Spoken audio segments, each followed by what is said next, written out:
Hello दोस्तों, कैसे हैं आप सभी। उम्मीद करता हूँ आप सभी बहुत ही अच्छे होंगे। तो आज का वीडियो क्लास 12 स्टूडेंटों के लिए बहुत ही खास होने वाला है, क्योंकि आज के इस वीडियो में हम क्लास 12 फिजिक्स का चैप्टर 1 स्टार्ट कर रहे हैं।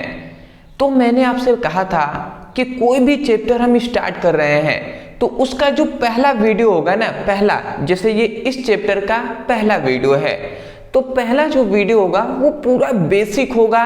इस चैप्टर के जितने भी बेसिक आपके टॉपिक हैं उन सभी को हम बेसिक से लेकर चलेंगे और एक एक को हम समझेंगे।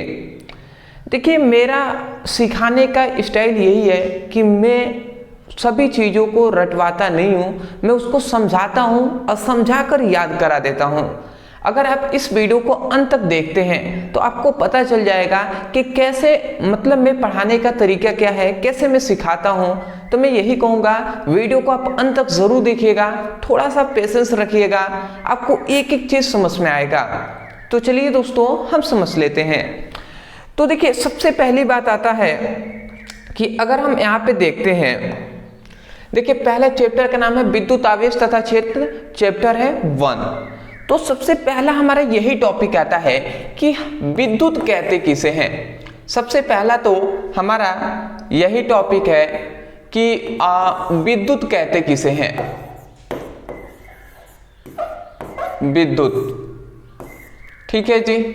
सबसे पहली बात तो हमें यह पता होना चाहिए कि विद्युत होता क्या है। देखिए, विद्युत क्या है, जो विद्युत है ना, इलेक्ट्रिसिटी है, ये क्या है, एक एनर्जी है। क्या है, एक प्रकार का ऊर्जा का रूप है। क्या है, विद्युत जो है वो एक प्रकार का ऊर्जा का रूप है, ठीक है। जो क्या होता है, जो दो पदार्थों के घर्षण के कारण उत्पन्न होता है। मतलब एक ये पदार्थ मान लेते हैं, एक ये पदार्थ है, ठीक है, और एक यहां पर एक ये पदार्थ है, ठीक है। अब ये दोनों पदार्थों के बीच यहां पे क्या हो रहा है, इन दोनों पदार्थों के बीच अगर हम देखें तो इन दोनों पदार्थों के बीच यहां पे क्या हो रहा है, घर्षण हो रहा है, घर्षण हो रहा है।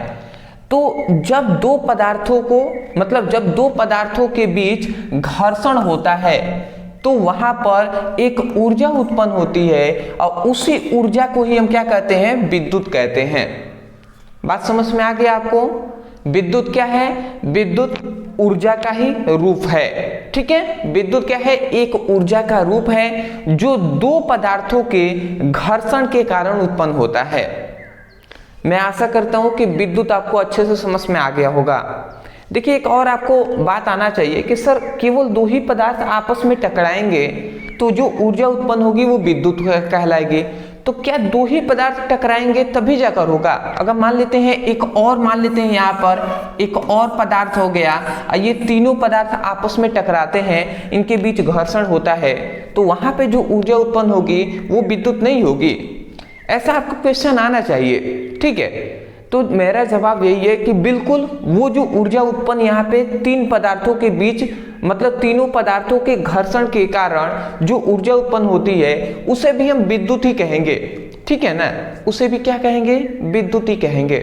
दो पदार्थ, मतलब दो पदार्थ घर्षण के लिए दो पदार्थों का होना आवश्यक है, दो से अधिक भी हो सकते हैं। तो कुल मिलाकर परिभाषा हम क्या कह सकते हैं, परिभाषा हम सिंपल में कहेंगे, क्या कहेंगे, कहेंगे कि जो विद्युत है, विद्युत एक प्रकार की ऊर्जा का रूप है। विद्युत एक प्रकार का ऊर्जा का रूप है जो दो या दो से अधिक पदार्थों के घर्षण के कारण उत्पन्न होता है। मैं आशा करता हूं कि आपको अच्छे तरीके से पहली टॉपिक समझ में आ गया होगा। परिभाषा हमने रटवाया नहीं, आपको समझाकर याद कराया है।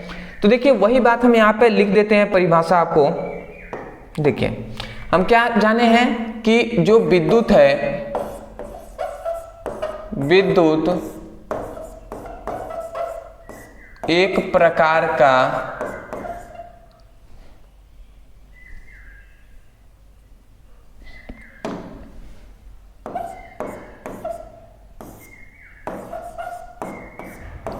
ऊर्जा का रूप है, ऊर्जा का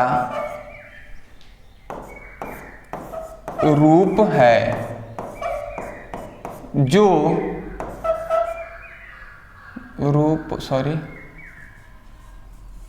रूप है, जो दो या दो से अधिक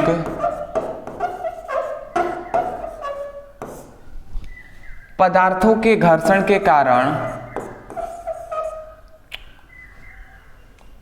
ये थोड़ा सा अभी बहुत दिक्कत हो रहा है,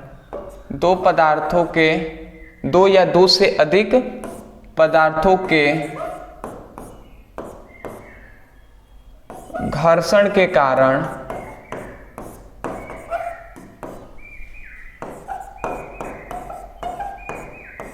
उत्पन्न होता है।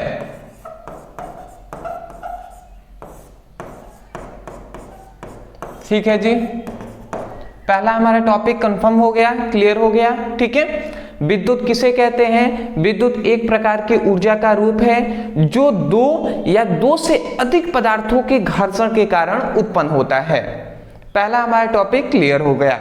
आगे हम बढ़ते हैं और जो टॉपिक है उसको हम देख लेते हैं। ठीक है,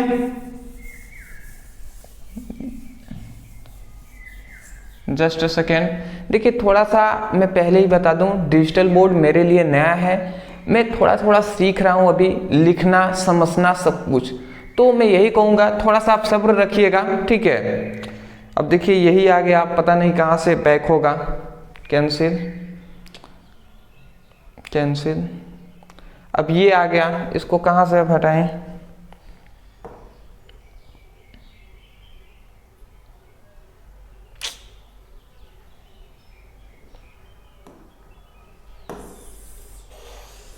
तो पूरा ही साइड हो जा रहा है।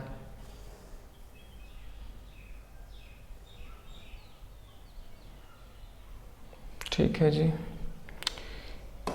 देखिए बहुत कुछ ऐसा है जिसे मतलब पता नहीं है, ठीक है, उसके वजह से परेशानी हो रहा है अभी फिलहाल। अब ये आ गया, इसको कैसे हटाऊं? ओहो, बहुत सारी समस्याएं हैं।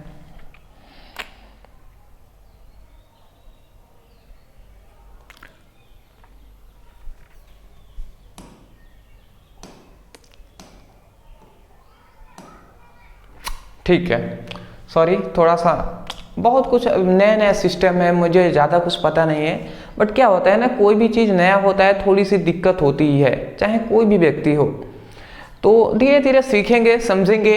ठीक है, तो विद्युत आपका क्लियर हो चुका होगा। आगे हम बढ़ते हैं।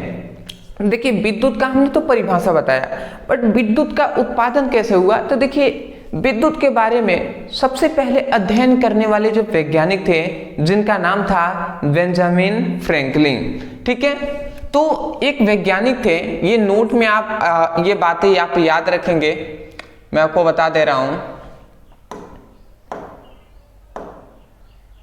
ठीक है, आप नोट में ये बातें याद रखेंगे। नोट में आपको क्या बात याद रखना है कि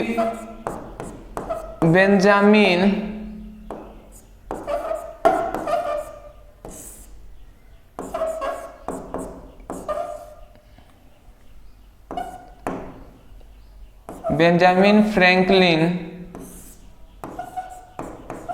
नामक वैज्ञानिक ने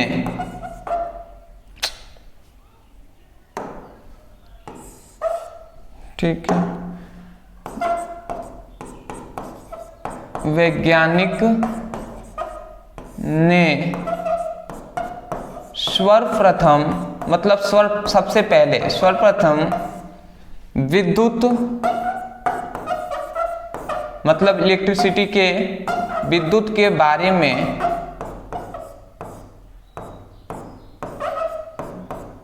अध्ययन किया।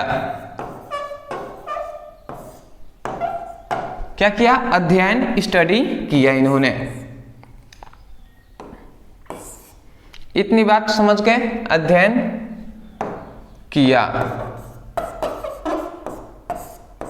मैं आशा करता हूँ सबसे पहली बात आप समझ गए, बेंजामिन फ्रैंकलिन, ये नाम आप याद रखेंगे, बेंजामिन फ्रैंकलिन। ठीक है, नाम तो आपको याद रहेगा, मैं इसको थोड़ा सा हेडलाइन कर दे रहा हूँ। तो बेंजामिन फ्रैंकलिन नामक वैज्ञानिक ने सर्वप्रथम किसके बारे में, विद्युत के बारे में बताया है। अब कैसे इन्होंने स्टडी किया वो हम आपको थोड़ा सा एक्सप्लेन कर रहा हूँ। देखिए ये क्या है कि एक समय पर ये पतंग उड़ा रहे थे, ठीक है। तो जब पतंग उड़ा रहे थे, पतंग आप जानते हैं ना, अब इतना तो बेसिक बात है कि आप जानते हैं पतंग कैसे होता है। तो ये एक पतंग है, थोड़ा सा मैं फिगर से आपको एक्सप्लेन करूंगा तो आपको अच्छे तरीके से समझ में आएगा। तो देखिए ये एक क्या कर रहे थे, पतंग उड़ा रहे थे। और जब पतंग का जो क्या होता है, कंपटीशन भी होता है, आपको पता होगा, ठीक है, गुजरात में ज़्यादातर होता है। तो जब ये पतंग उड़ा रहे थे, ठीक है, तो इनका पतंग बहुत ही हाइट पर था, ठीक है, बहुत ही ऊंचाई पर इनका जो पतंग था तो वो उड़ रहा था उस समय पे। तो क्या हुआ, जब बारिश आया, तो बारिश आया ना, तो उसके कारण इनके जो क्या है, ये जो धागे हैं वो धागे क्या हो गए, भीज गए, ठीक है, मतलब गीले हो गए। तो जैसे ही ये धागे गीले हो गए तो उसके बाद जो हम कहते हैं ना कि आसमान में बिजली चमक रही है, बिजली मतलब क्या है, वो वही क्या हुआ, जब बिजली चमका ना, तो जब बिजली चमका तो इनके ये हाथ से धागे को पकड़े हुए थे, ठीक है, तो इनके हाथों में, इनका जो हाथ था उसमें क्या हुआ, एक शॉक का इनको अनुभव हुआ। ये जो हाथ से इन्होंने पकड़ा हुआ था तो इनके हाथ में एक शॉक, झटके का अनुभव हुआ। तो इन्होंने सोचा कि ऐसा क्यों हो रहा है, समझ रहे हैं। जब बिजली चमका ना तो इसके जो धागे में क्या हुआ, करंट आ गया, उसके कारण इनको शॉक का अनुभव हुआ, झटके का अनुभव हुआ। तो इन्होंने सोचा ऐसा क्यों हो रहा है, फिर से इन्होंने बहुत सारा दिमाग लगाया। उसके बाद इन्होंने क्या किया, इस पर इन्होंने यही किया कि अगले बार जब प्रयोग कर रहे थे तो इन्होंने ये जो पतंग है, तो पतंग के जो धागे हैं ना, इस धागे में इन्होंने एक चाबी का जो गुच्छा होता है, ठीक है, इस प्रकार, अब देखे हैं ना, चाबी है तो चाबी के बहुत सारे गुच्छे हैं, तो उस चाबी के गुच्छे को इस धागे में ही बांध दिया। और उसके बाद ऐसे ही उड़ा रहे थे और उस समय पर फिर से धागा जो क्या हुआ, गीला हो गया और उस समय पर बिजली चमकी। तो इन्होंने देखा कि ये जो चाबी है ना, ये चाबी के गुच्छे हैं, ये सभी आपस में चिपक जा रहे हैं, ठीक है।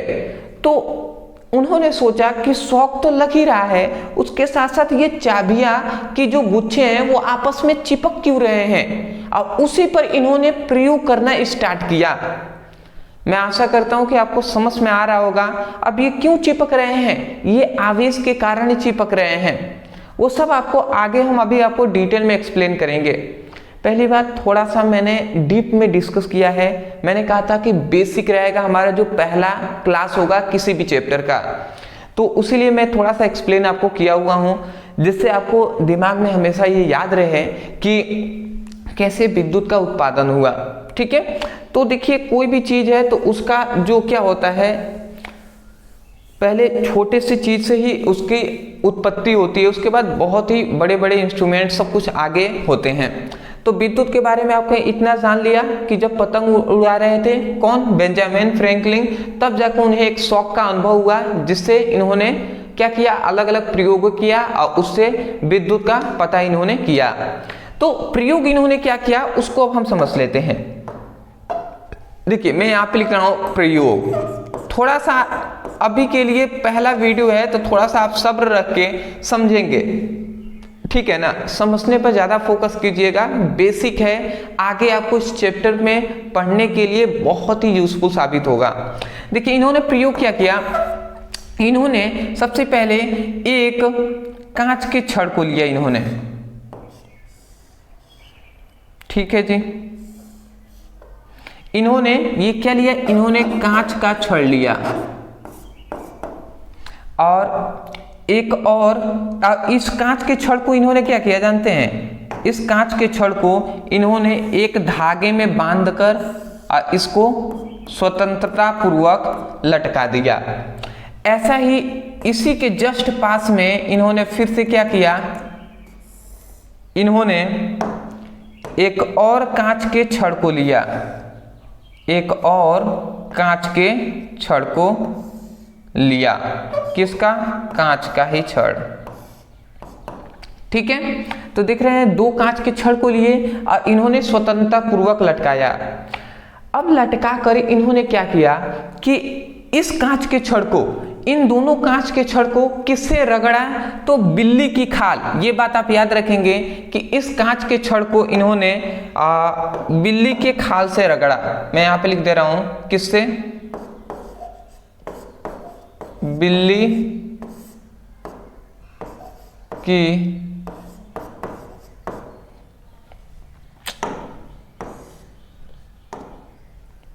बिल्ली की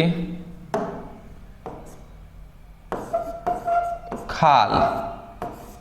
तो याद रखेंगे इन्होंने क्या किया है, इन्होंने दो कांच के छड़ को लिए और इनको स्वतंत्रता पूर्वक इसको एक धागे में बांधकर लटका दिया गया। जैसे ये एक कांच का छड़ है, इसको हमने धागे में बांधकर ऐसे लटका दिया और लटकाने के पश्चात इन्होंने बिल्ली की खाल से, जो बिल्ली आपने देखा होगा कैट, ठीक है, तो उसकी जो ऊपर की जो उसकी जो लेयर होती है, ठीक है, जो बालें होती हैं, उससे इन्होंने रगड़ा, ठीक है, इन दोनों कांच को, और उसके बाद इन्होंने स्वतंत्रता पूर्वक धागे में बांधकर लटका दिया। तो इन्होंने देखा कि जब ऐसा इन्होंने किया तो इन्होंने देखा कि ये दोनों कांच के जो छड़ है ना, ये दोनों आपस में क्या होते हैं, इन दोनों के बीच प्रतिकर्षण होता है। इन दोनों को जब पास लाया जाता है, इन दोनों कांच के छड़ को जैसे ही पास हम लाते हैं, जैसे ही पास लाते हैं तो इनके बीच क्या होता है, प्रतिकर्षण होता है। प्रतिकर्षण मतलब ये कांच का छड़ इधर आता है और ये कांच का छड़ इधर जाता है। तो ऐसा इन्होंने सोचा कि ऐसा क्यों हो रहा है, वो भी हम आपको बताएंगे क्यों हो रहा है। तो पहला इन्होंने ये प्रयोग किया, दूसरा इन्होंने एक ही प्रयोग थोड़ी ना किया, बहुत सारे प्रयोग करके देखे हैं इन्होंने।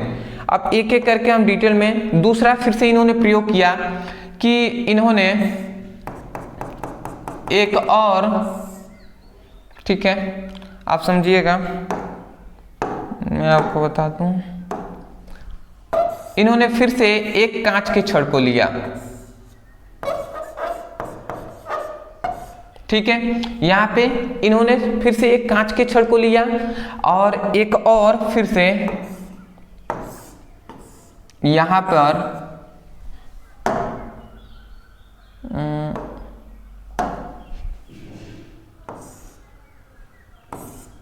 यहाँ पे दूसरे प्रयोग में क्या डिफरेंट इन्होंने अलग किया, पहले में कांच के छड़ को लिया और दूसरा जो है, दूसरा ये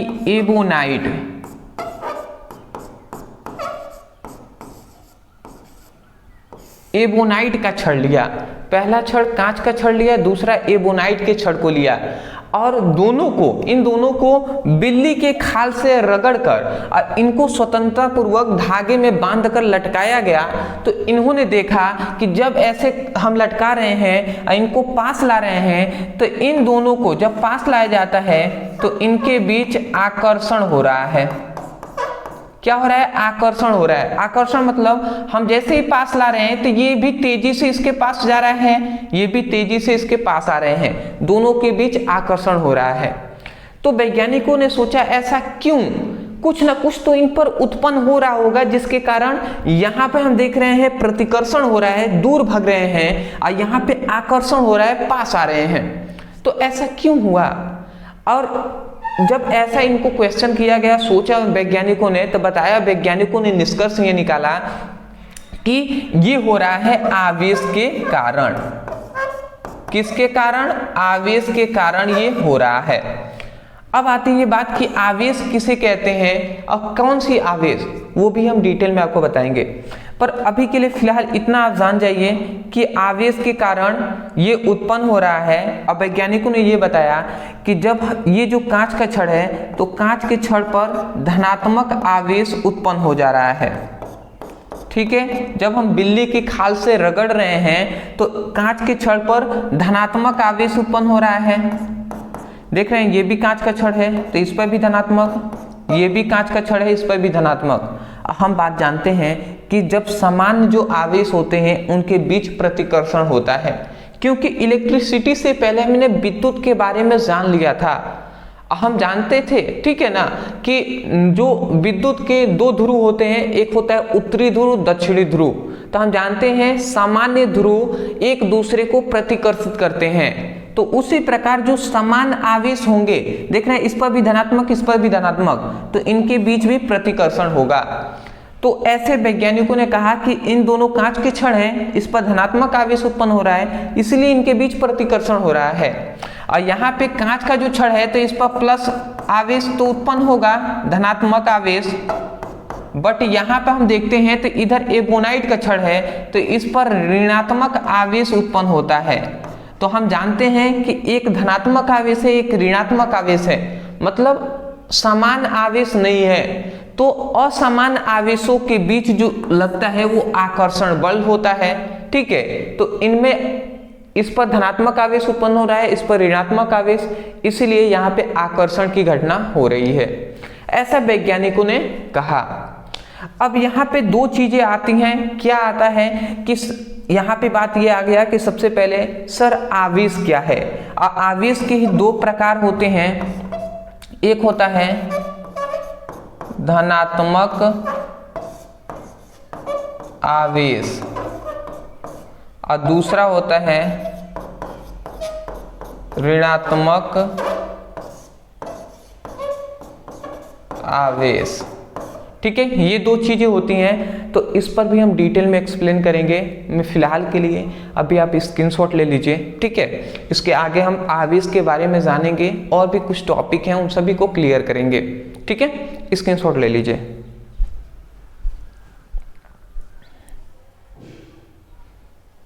ठीक है, ले लिया होगा आपने। चलिए आगे बढ़ते हैं, तो मैं इसको क्लियर कर दूं, ठीक है। ठीक, सॉरी थोड़ा सा बैक ही आ जाए, क्लियर नहीं करते हैं हम, इरेज कर देते हैं।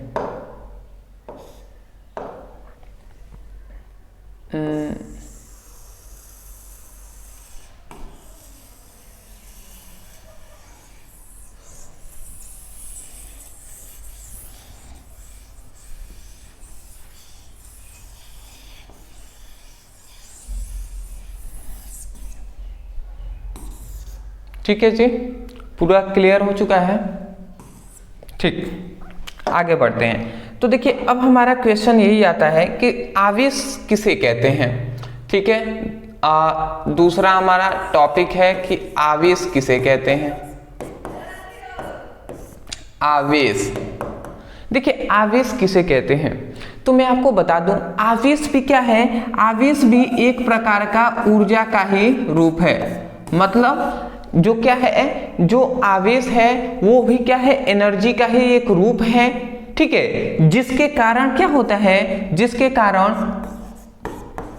विद्युत क्षेत्र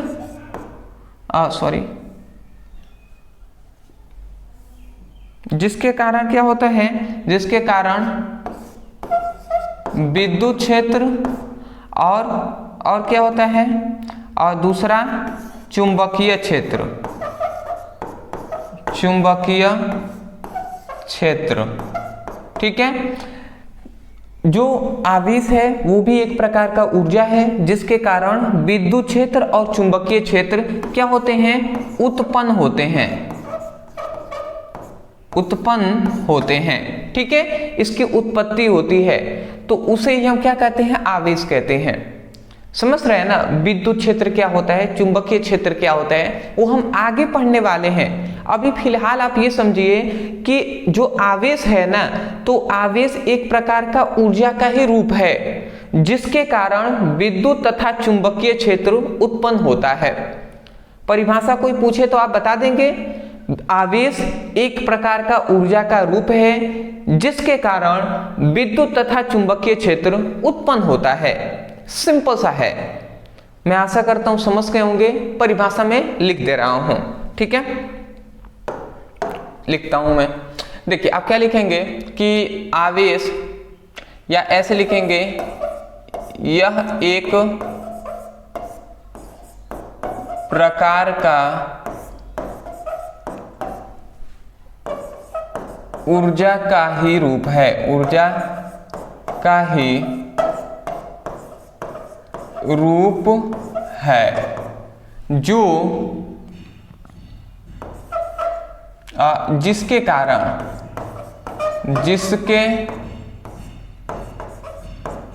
कारण क्या होता है, जिसके कारण विद्युत तथा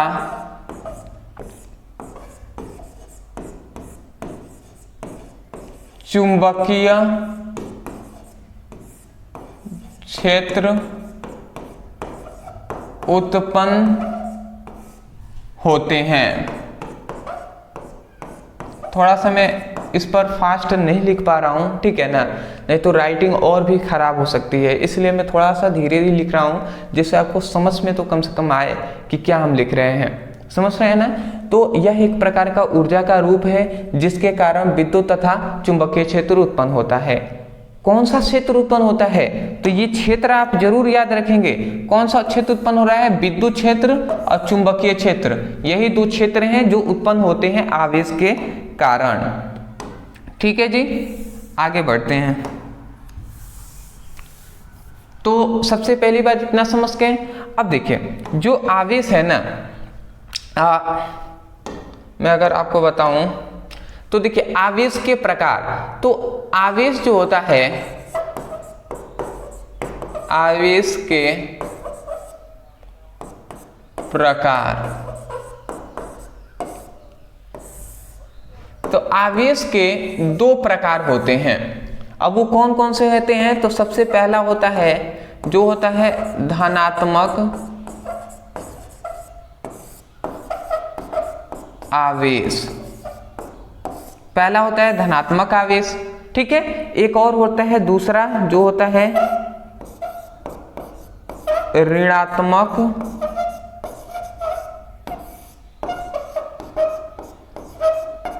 आवेश,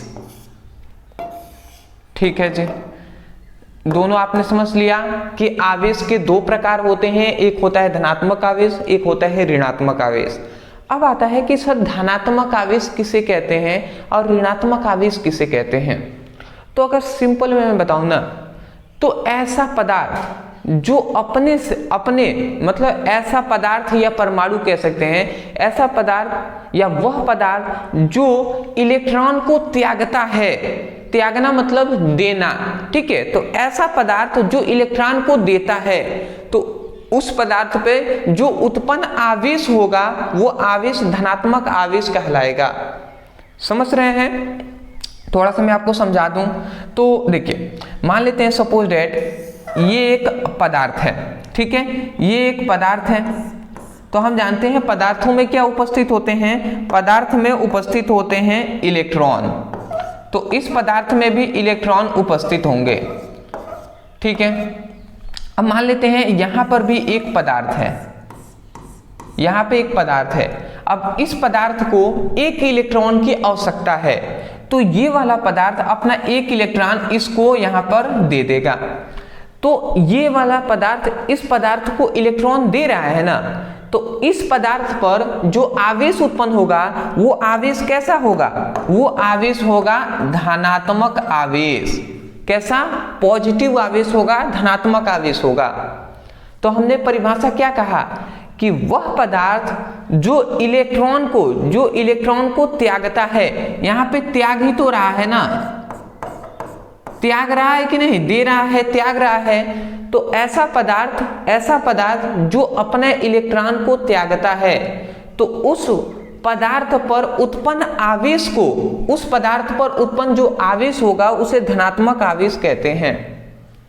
मैं आशा करता हूं आप समझ के होंगे, ठीक है। तो इसको मैं पहले परिभाषा को लिख देता हूं। आप लिखेंगे कि वह पदार्थ जो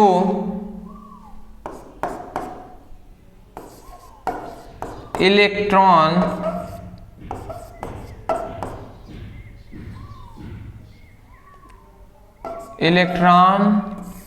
को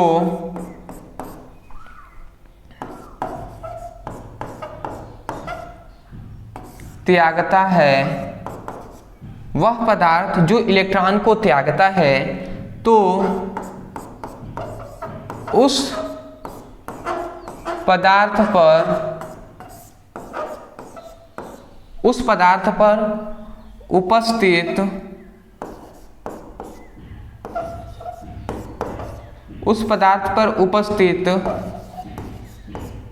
या उस पदार्थ पर उत्पन्न आवेश को, उत्पन्न हम लिखेंगे तो ज्यादा बेटर रहेगा,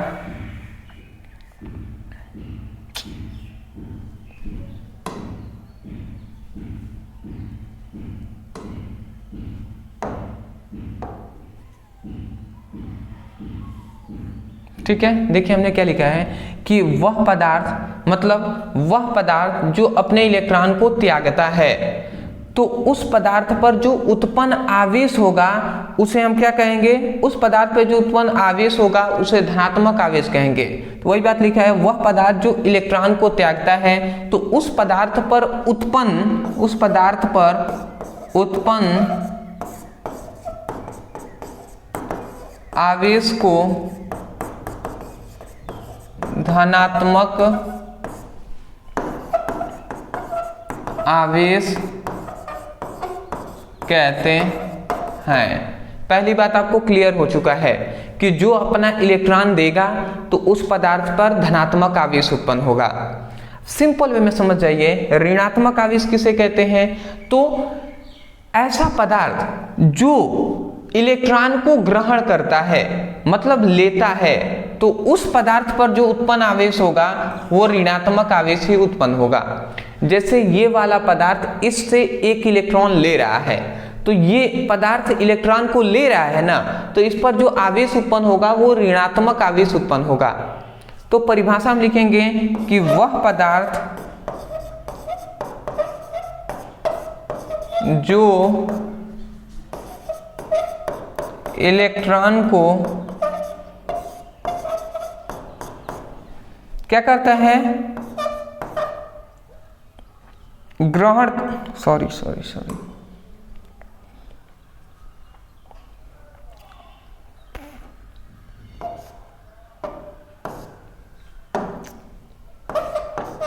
ग्रहण करता है,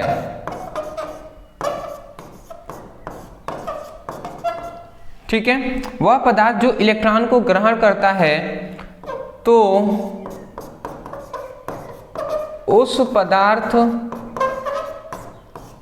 पर उपस्थित आवेश को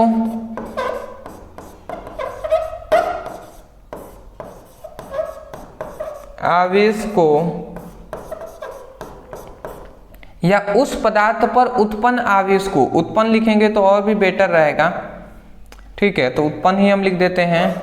उस पदार्थ पर उत्पन्न आवेश को ऋणात्मक आवेश कहते हैं। मैं आशा करता हूं आप समझ गए होंगे। इससे आपको क्या पता चला कि जो एक, अभी हमने क्या बात किया था, अभी हमने बात किया था कि हमने एक कांच के छड़ को लिया था। किसके छड़ को? कांच के छड़ को लिया था। तो जब हम कांच के छड़ को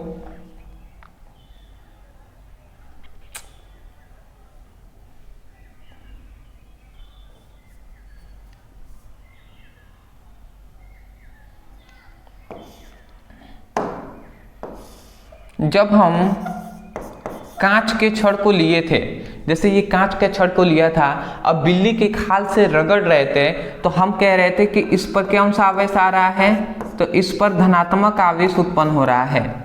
तो इसका मतलब धनात्मक क्यों उत्पन्न हो रहा था? क्योंकि जब हम बिल्ली की खाल से रगड़ रहे थे तो ये अपना इलेक्ट्रॉन को क्या कर रहा था? त्याग रहा था, इसीलिए इस पर धनात्मक आवेश उत्पन्न हो रहा था। और एक और हमने लिया था एबोनाइट का छड़। किसका? एबोनाइट। तो एबोनाइट का छड़ लिया था और इसको जब हम क्या कर रहे थे, बिल्ली की खाल से रगड़ रहे थे, तो इस पर ऋणात्मक आवेश उत्पन्न हो रहा था। तो ऐसा क्यों हो रहा था?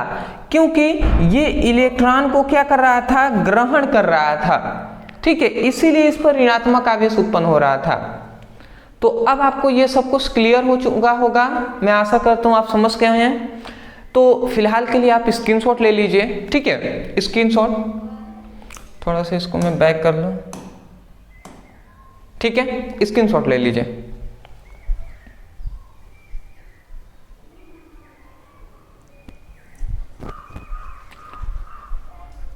मैं आशा करता हूँ आपने अच्छे तरीके से स्क्रीनशॉट ले लिया होगा।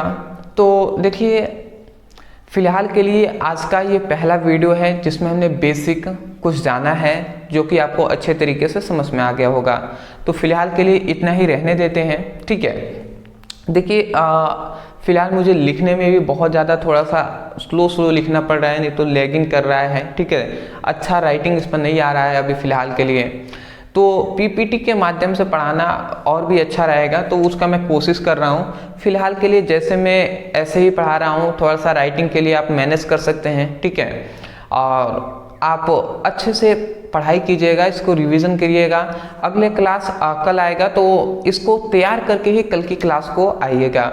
और जितने भी आपके दोस्त हैं, फ्रेंड हैं कोचिंग में, जो स्कूल के दोस्त हैं, उन सभी के पास इस वीडियो के लिंक को ज़रूर शेयर कीजिएगा और उनसे भी कहिएगा कि आप भी इस चैनल से पढ़ाई करें। तो मैं आशा करता हूँ आप समझ गए हैं, ठीक है। तो चलिए दोस्तों, आज के लिए इतना ही, मिलते एक नए टॉपिक के साथ, तब तक के लिए धन्यवाद।